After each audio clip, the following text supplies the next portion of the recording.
Hola a todos, estamos en un nuevo programa de Desconocidos, con este nuevo formato desde una casa a otra casa a través de pantalla. La idea es llevarle a su casa historias de personas que los apasiona algo. Estas pasiones muchas veces generan cambios en los entornos en forma importante o en las vidas de las mismas personas. Vamos a darle las gracias a nuestro auspiciador HumanNet, que une talento y trabajo. Agradecer a Plástica, que tiene estos lindos aros reciclados de bolsas plásticas, preciosos, y agradecer también a Viña Tinajas del Maule, que nos da un rico regalo para cada uno de nuestros invitados. ¿A quién tenemos de invitado hoy?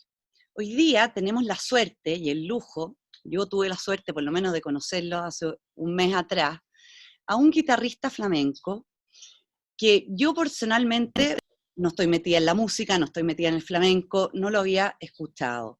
Y conociendo su historia, la verdad es que vale la pena darle un espacio, porque es un lujo tener un chileno a la altura de Carlos Lederman. Así que vamos a saludar a Carlos Lederman Arias. Hola Carlos, ¿cómo estás? Hola Fran, qué rico verte después de casi 2 meses, ¿eh?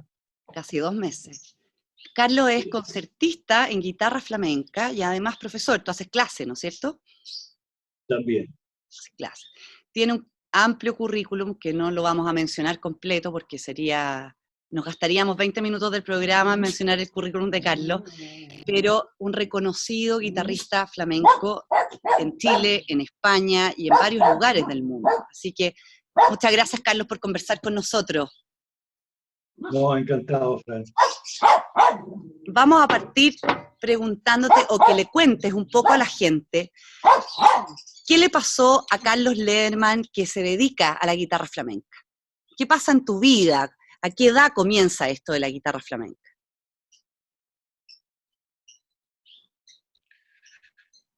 Mira, lo de la guitarra flamenca empieza tarde, como a los 23 años, porque yo antes estaba estudiando música, estudiaba pedagogía en educación musical y estudiaba guitarra clásica también. Ya, Pero el bicho del flamenco me había picado muchos años antes.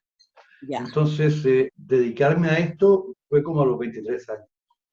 Recién a los Ahora, 23. ¿qué pasó? Claro. eh, Mira, son esas cosas que de alguna manera yo he llegado a pensar que están predestinadas. Ya, No soy exactamente un esotérico, ¿ah? Pero casi, a ya. veces me pongo esotérico, porque creo que esto tenía que ser así. No obstante, también he tenido muchas veces en mi vida la sensación de que yo vine al mundo a otra cosa y yo decidí hacer esto, ¿no? Ya, Aunque perfecto. parezca un poco contradictorio lo que estoy diciendo. Pero son cosas que son embrujos repentinos, así como de repente uno se enamora como a primera vista. Sí, A mí me pasó algo parecido con esto, porque, como te digo, tocaba la guitarra, pero cuando escuché el flamenco me pareció que era la música más guitarrística que yo había escuchado nunca, porque nacía de la guitarra y era para la guitarra. Entonces el proceso fue, primero me enamoré de la música, después de la guitarra y después de la manera flamenca de tocarla. Ese es el proceso de ya. síntesis, digamos. ¿De dónde conociste la música flamenca? ¿Quién te la muestra? O sea, me imagino que estudiando música tienes que haberla escuchado, obviamente, y conocido, pero ¿tienes algún recuerdo puntual que tú digas, este fue el Para día? nada, porque, claro, claro, eh, había en esos años 70, mira lo que te estoy hablando, tú no Ya, habías nacido todavía, eh, un programa de televisión, era un microprograma, en que un señor enseñaba, un señor que era malagueño, que vivía en Chile, enseñaba la guitarra. Fíjate, te estoy hablando de contenidos de la época que hoy serían impensables, ¿entiendes? Pero este señor enseñaba a tocar la guitarra en un programa que eran 15 minutos, pero con los avisos eran 12, ya. y mostraba los acordes y enseñaba un villancico, y la gente en su casa lo iba siguiendo. Y él al final de ese programa tocaba una pieza, y yo no sabía que eso era flamenco, pero ahí me mató. ¿Qué edad tenías ahí? ¿23? No, ahí tenía 15. Ah, 15, ya. O sea, viene de antes. ¿A los 23? Sí, Ya. ¿Y en tu casa se tocaba música? ¿Vienes de una familia musical o relacionado con la música o sí, no? sí, absolutamente. Por el lado paterno hay muchos músicos de distintas corrientes. Ha habido muchos músicos y los hay ahora mismo. Por el lado materno, mi madre tocaba el piano. Ya, Entonces en mi casa se escuchaba música 24/7, pero se escuchaba música fundamentalmente clásica. Entonces la guitarra llegó por casualidad a mi casa y no la llevé yo. Y por ahí empezó esta historia. O sea, como todas las cosas de la vida importantes empiezan con una casualidad. empiezan con una casualidad, es verdad. ¿Cuáles dirías tú que han sido los mejores años tuyos en términos de guitarrista? ¿Son ahora? ¿Fueron? Es que cada etapa tiene su encanto, Fran. Cada momento de tu vida tiene su cuento porque tú tienes un cuento en cada etapa y tienes cosas distintas que contar, cosas distintas que decir y lenguajes para decirlo que son muy distintos. Entonces, pensar en cuál ha sido el mejor momento es difícil. A lo mejor los últimos 5 años, pero podría ser los últimos 10 también. Ya. ¿Tienes hijos que se dediquen a la música o no? No, yo tengo una hija que, que tiene un oído extraordinario, siempre lo tuvo, pero nunca, nunca se dedicó a la música, por suerte. Tomó otro camino. De hecho, incluso ella no quiso que yo le enseñara a tocar la guitarra, aprendió como una amiga. Ya, ¿Eh? Entonces ella no tiene nada que ver con la música, pero tiene muy bonita voz y muy, un oído increíble. no es increíble. Si hay alguien que está viendo el programa en este minuto y le gusta la música, imaginémonos un adolescente o alguien de segundo o tercero medio del colegio y que está pensando en estudiar música, ¿qué le dirías tú, Carlos? Que lo piense mucho, ¿Ya? que le dé muchas vueltas, porque primero, lo más probable es que sus padres no lo van a apoyar. Luego, si así fuera, si lo apoyan, que lo piense bastante porque esta es una profesión eh, que tiene cosas muy lindas, pero también es un mundo bastante estable, especialmente para los que hacemos música más en calidad solista, porque la guitarra no forma parte de la orquesta. Si yo hubiera estudiado el violonchelo, probablemente estaría en orquesta, tendría un sueldo fijo, tendría FP, tendría a lo mejor ISAPRE, en este minuto no sé, pero en términos Sí. generales sí tendría todas esas cosas. Eh, y tendría una vida un poco más tranquila. Ser solista en un país como el nuestro, incluso en un continente como las Américas, no es en absoluto algo fácil. Y es una cosa, una carrera, una profesión en la que tienes que acostumbrarte a las caídas, pero más que a las caídas, a las paradas de las caídas, a sacudirte el polvo y seguir adelante, porque aquí se pierde más veces de las que se gana. Y además hay que dedicarle un tiempo increíble, hay que ser muy perseverante y tienes que contar con esa cuota imprescindible de suerte que hay que tener para todo en esta vida. Entonces tienes que pensarlo mucho. Muy bien, no tiene que pensar. ¿Qué siente Carlos Ledesma cuando se sube a un escenario con un público gigante escuchándolo? Un pánico indescriptible. Aunque no sea la primera vez, aunque ya sea la número 50.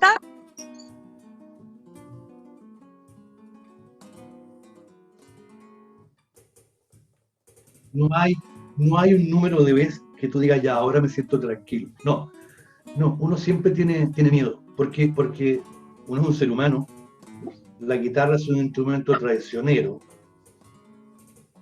muy traicionero, y por mucho que hayas estudiado, por muy bien que estés preparado, el margen de error existe y no es pequeño.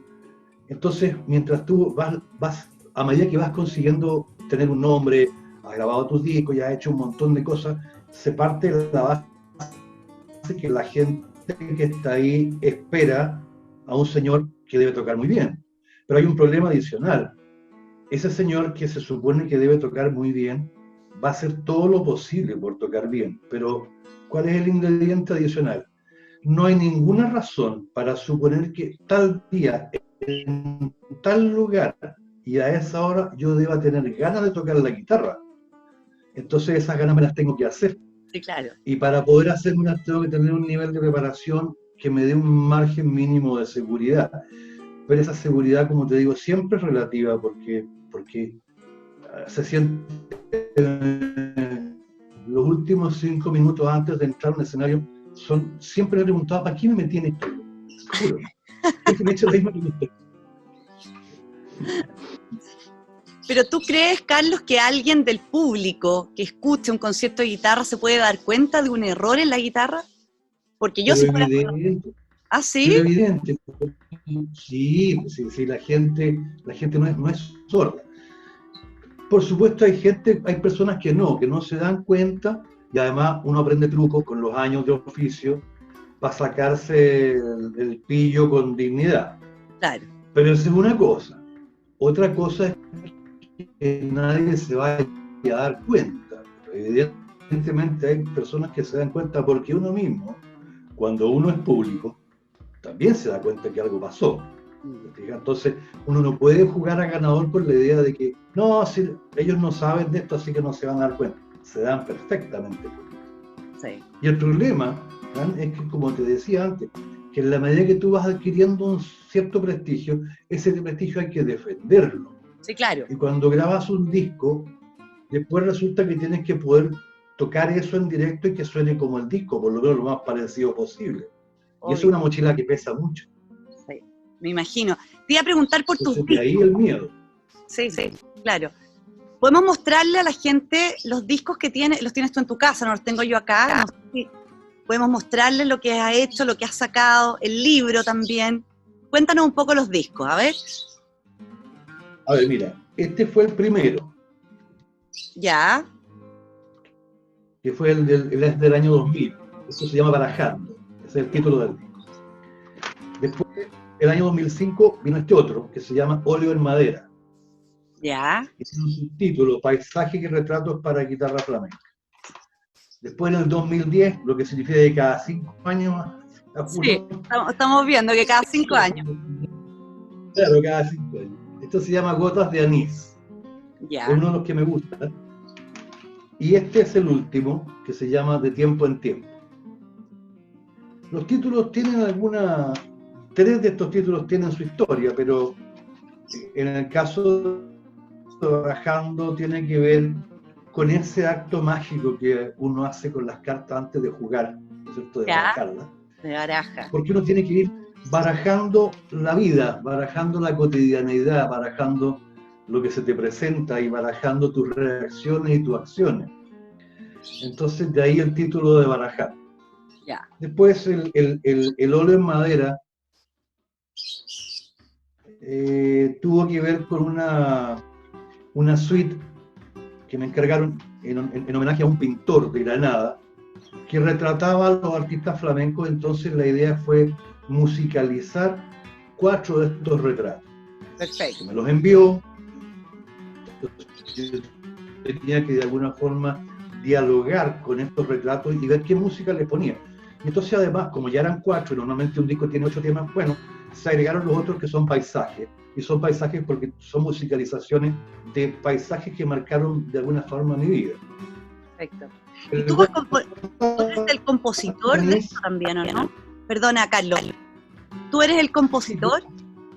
Sí, porque en el mundo del flamenco, especialmente en el caso de la guitarra, hay una tradición que implica que tú compongas la música que tocas. O sea, es el ¿qué me vas a decir tú a través de esta música que tiene sus cánones, sus códigos, ¿no es cierto? Y si tú elegiste este camino es para decirme qué. Porque si me vas a decir lo que compuso otro señor en otro tiempo, en otra situación sociopolítica, geográfica, etcétera, Bueno, eso se hace en la música clásica, pero acá no. Acá la idea es que uno componga lo que toca.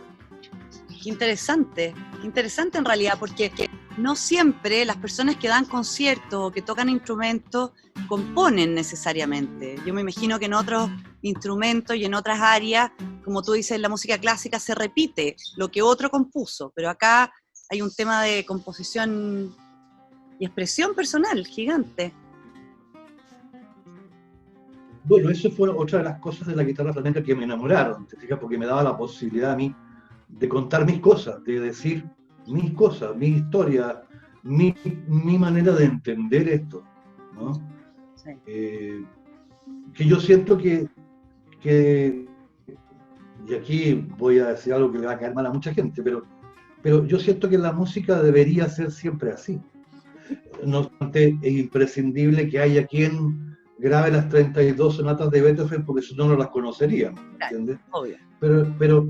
Pero nadie escribe la Divina Comedia porque ya la escribieron. Nadie escribe la aventura de Tom Sawyer para los niños porque eso ya se escribió.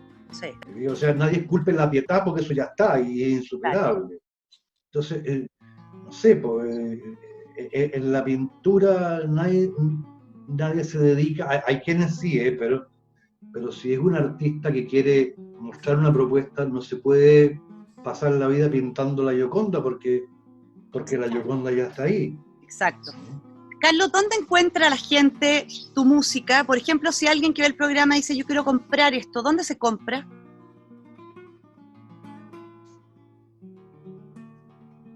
No tengo idea, Fran, porque resulta que hay una tienda que se llama Tienda de Música Chilena, que es de la SCD, y podría ocurrir que ahí encuentren dos de estos discos, el Gotas de Anís y Barajando, creo que pueden estar ahí.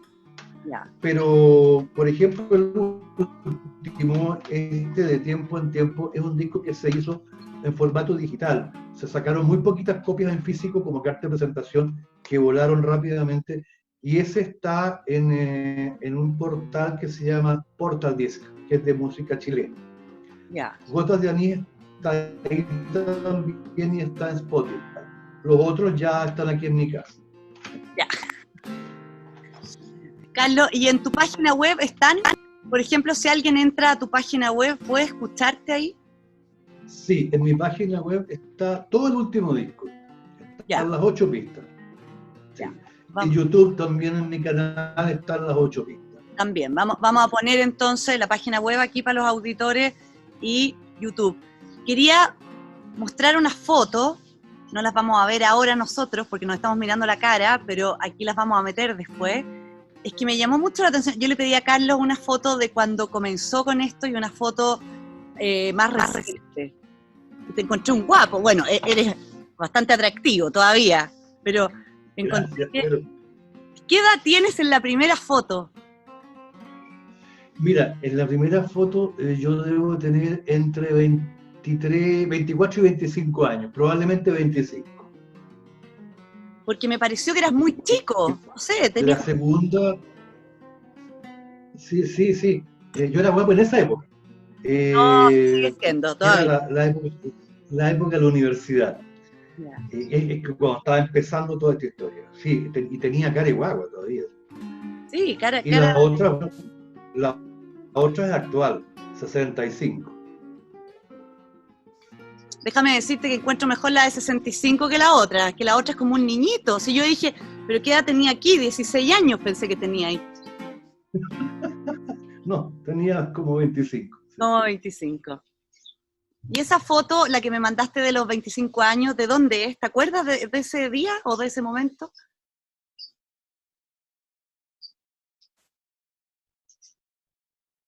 A ver, no te entiendo. ¿Cuál? La primera foto. La primera, la que tienes 25 años. ¿Te acuerdas del momento que te sacaron la foto? ¿O por qué te sacaron la foto? ¿Dónde estabas? Sí, sí. Esa fue una sesión de fotos que hizo un amigo mío, que de la época, que hace muchos años que yo lo veo, que era un muy buen fotógrafo, y me la hizo en el teatro de un colegio. Ya. Entonces el teatro estaba vacío, estábamos los dos, nomás más las luces y todo el tema, pero se hizo en esas condiciones. Y tú sabes que cuando uno hace una sesión de fotos, te sacan 80 fotos y buenas salen 8. Sí, claro. Esa fue una de las que salieron buenas.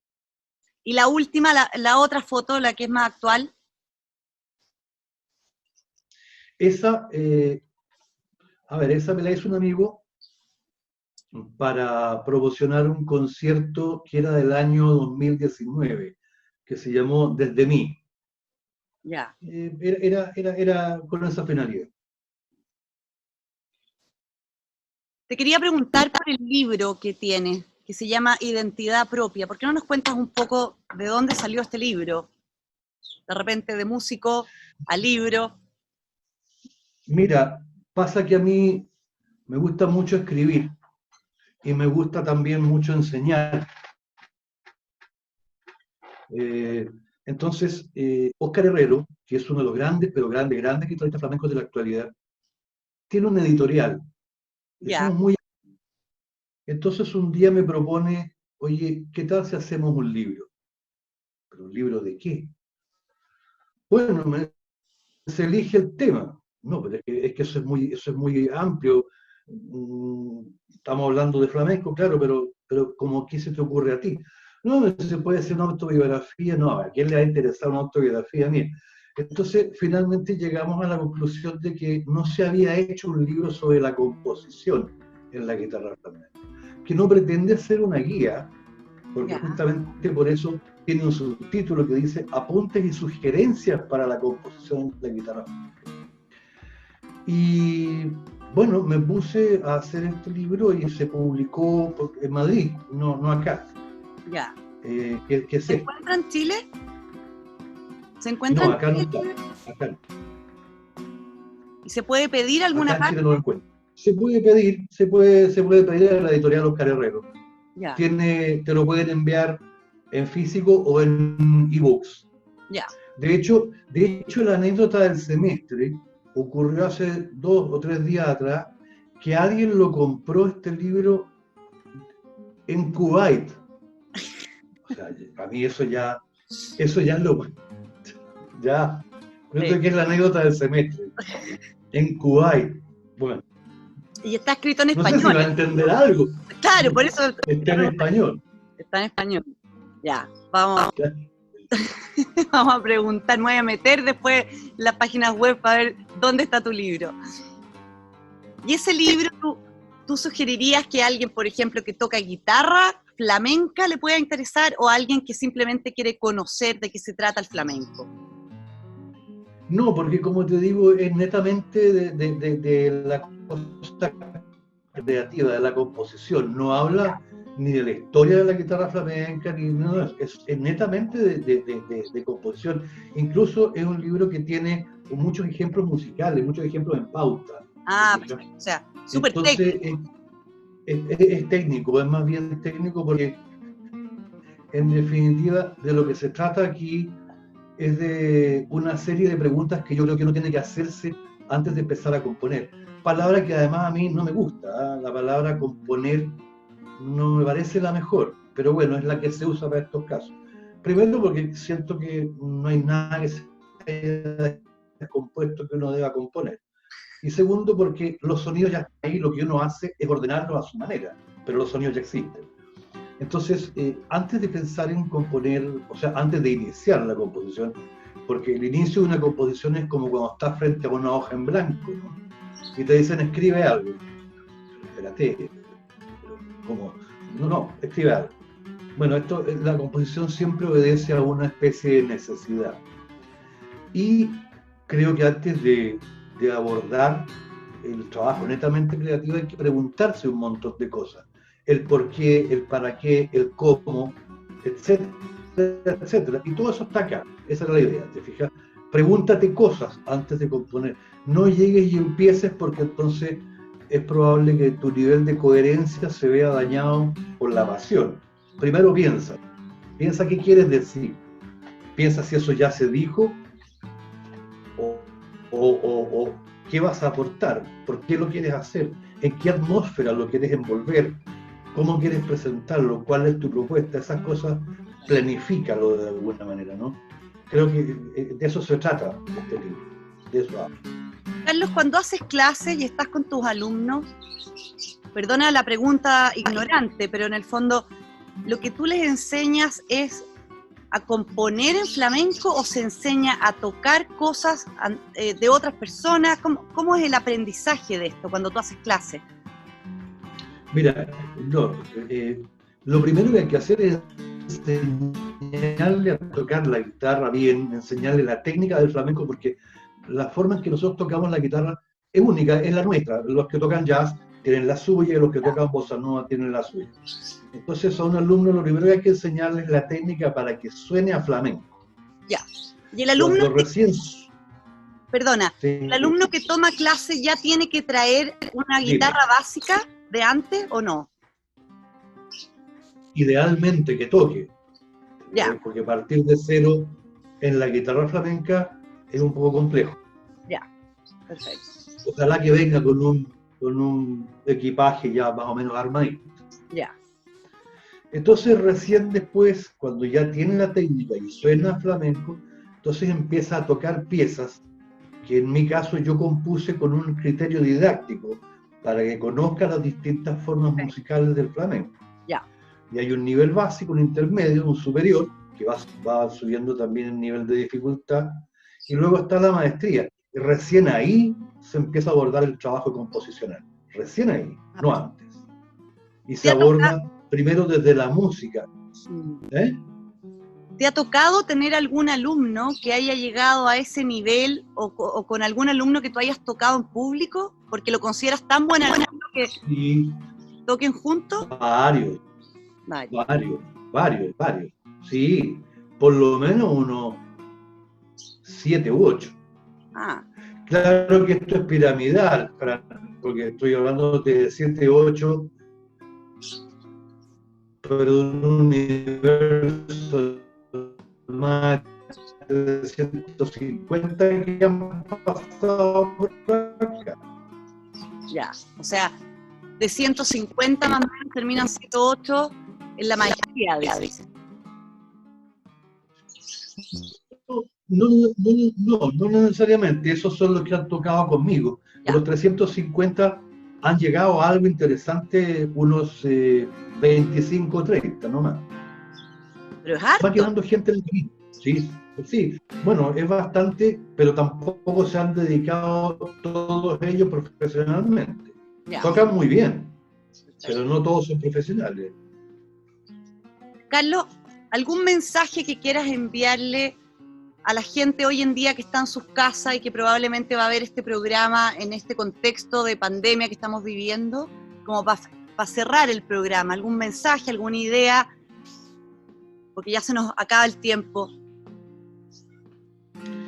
Mira, el mensaje es un poco, si tú quieres, lo primero que se cuiden, que sigan quedándose en sus casas, porque que tomen conciencia de que esto que nos está pasando no es, como dijo alguien por ahí, una gripeciña, no es. Y que aprovechen el tiempo para acercarse a la música, pero a distintos tipos de música. Que conozcan diferentes tipos de música. Que aprovechen de leer, que aprovechen de encontrarse con su familia, de estar consigo mismos. Porque el encierro, este arresto domiciliario por un crimen que no cometí, tiene sus aristas. Nosotros los músicos y los que hacen artesanía, literatura, escultura, pintura, grabado, estamos acostumbrados a trabajar solos y encerrados. Pero una cosa es esa, y la obligación de estarlo es otra muy distinta. Sí, claro. Entonces, es un buen momento para acercarse a la cultura, al arte, conocer más cosas de las que se conocen o de las que se consumen habitualmente. Y una de ellas podría ser el flamenco también, ¿por qué no? Pero sobre todo, que se cuiden. Se cuiden, ya. Bueno, Carlos, te agradecemos un montón la entrevista. Hubo algunos cortes aquí como de señal que no los podemos manejar. Vamos a tratar de que quede lo mejor posible. La verdad que es un gusto, de verdad, para mí volver a verte, independiente del programa.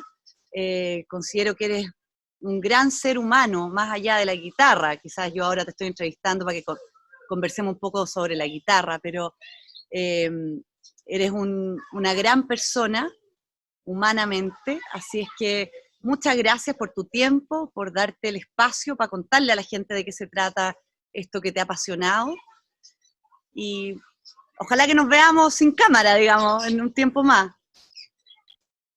Bueno, gracias por tus palabras, tus elogios, y espero que sí, que llegue que llegue el día en que nos podamos tomar un café sin mascarilla. Sin mascarilla, ¿Eh?